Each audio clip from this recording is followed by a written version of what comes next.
ஜென்ம ஜென்மோ ஜென்மி ஸ்ரீச்சரண் ஸ்ரீ பாக்ய சாய்.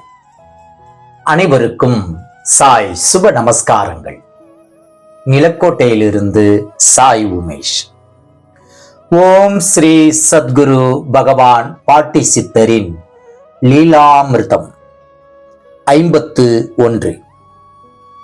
பேராசிரியர் திரு டாக்டர் சம்பத்குமார் அவர்களுக்கு விவரம் தெரிந்த வயது முதல் அவரது தாய் இவரிடம் இவர் கர்ப்பத்தில் இருந்தபோது நடந்த ஒரு அற்புத சம்பவத்தை அடிக்கடி கூறியிருக்கிறார்கள். அந்த சம்பவம் என்னவென்றால், இவரது தாய் கர்ப்பிணியாக இருக்கும் பொழுது இவரது தந்தை இருசக்கர வாகனத்தில் இவரது தாயாரை அழைத்து கொண்டு கரூர் தான் தோன்றி மலையில் நின்று அருள்பாலித்துக் கொண்டிருக்கும் ஸ்ரீ கல்யாண வெங்கடரமண பெருமாள் சுவாமியின் தரிசனத்திற்காக சென்றுள்ளார்கள். அப்பொழுது எதிர்பாராத விதமாக மிதிவண்டியில் வந்த ஒருவர் இவர்களது இருசக்கர வாகனத்தில் மோதி விபத்தை ஏற்படுத்திவிட்டார். விபத்திற்கு பின் சிறிது நேரம் கழித்து இவரது தாயும் தந்தையும் தான் தோன்றி மலை பெருமாளை சேவித்துவிட்டு கொடுமுடியில் உள்ள தன் இல்லத்திற்கு சேமமாக திரும்பி வந்துவிட்டனர். இருப்பினும் காலையில் நடந்த இவ்விபத்தினால் கருவில் இருக்கும் தன் சிசுவிற்கு ஏதாவது ஆகியிருக்குமோ என அத்தாய் கலக்கமுற்றி இருக்கிறாள். அத்தாயின் கனவில் அன்று இரவே பெருமாள் தரிசனம் தந்து தனது காலை இவரது தாயின் வயிற்றில் வைத்து ஆசீர்வாதம் செய்துவிட்டு மறைந்திருக்கிறார். இச்சம்பவத்தை காலையில் எழுந்தவுடன் திரு டாக்டர் சம்பத்குமார் அவர்களின் தந்தையிடம் அவரது தாய் கூறியிருக்கிறார்கள். பின்னே டாக்டர் சம்பத்குமார் பிறந்த பின்னரும் கூட அவ்வப்போது அடிக்கடி இச்சம்பவத்தை கூறி நினைவுபடுத்திக் கொள்வதும் உண்டு இத்தாயார்.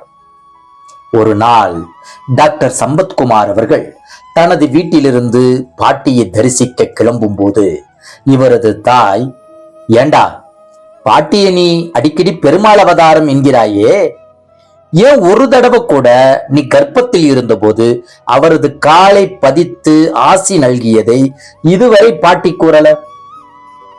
ஏன் ஒரு தடவை கூட இப்பொழுது பாட்டி தன் காலால் உனக்கு ஆசி கூறவில்லை என்று கேட்க, அதற்கு டாக்டர் சம்பத்குமார் அவர்களோ, நடக்கும்போது எல்லாம் தானா நடக்கும் என ஒற்றை வரியில் பதில் கூறிவிட்டு பாட்டியை நாடி சென்று விட்டார்.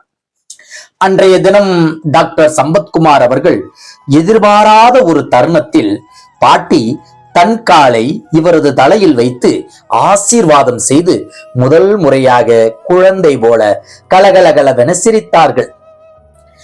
இச்செய்தியை நன்றாக புரிந்து கொண்டார் பேராசிரியர் டாக்டர் திரு சம்பத்குமார் அவர்கள். ஏன் பாதத்தால் ஆசி தந்தார் பாட்டி? நாம் சற்றே நன்கு சிந்தித்தால் தெரியப்படுவது யாதெனில், ஒன்று, பாதத்தில் மகாவிஷ்ணுவும் ஸ்ரீ மகாலட்சுமியும் குடியிருக்கிறார்கள் என்பது ஐதீகமாகும். 2, சித்தர்கள், மகான்கள், ஞானிகள் அவர்களுடைய அருளாற்றல்கள் தனது பாதத்தின் வழியாக பக்தருக்கு செலுத்துகிறார்கள் என்பதாகும்.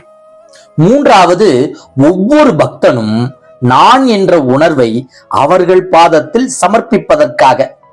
4வதாக, பக்தனுக்கு ஆன்மீகத்தில் உயர்ந்த நிலையை அடைய தீட்சை கொடுக்க வேண்டும் என்பதற்காக தருவது திருவடி தீட்சை ஆகும்.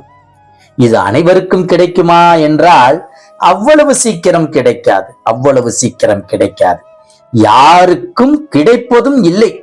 சித்தர்களால் விருப்பப்பட்டு தேர்ந்தெடுக்கப்பட்ட பக்தர்களுக்கு நிச்சயம் இம்மகா பாக்கியம் உண்டு. நமது பாவங்களை பாட்டியின் திருவடியில் சமர்ப்பித்து நாம் முழுமை பேறு பெறுவோம். பாட்டியின் பாதங்களை தியானிப்போம். பாட்டியின் பாதங்களை இறுக பற்றுவோம். பாவ விமோச்சனத்தை நாம் அடைவோமாக. ஜெய் குரு பாட்டி, ஜெய் குரு பாட்டி, நற்பவி பாட்டி.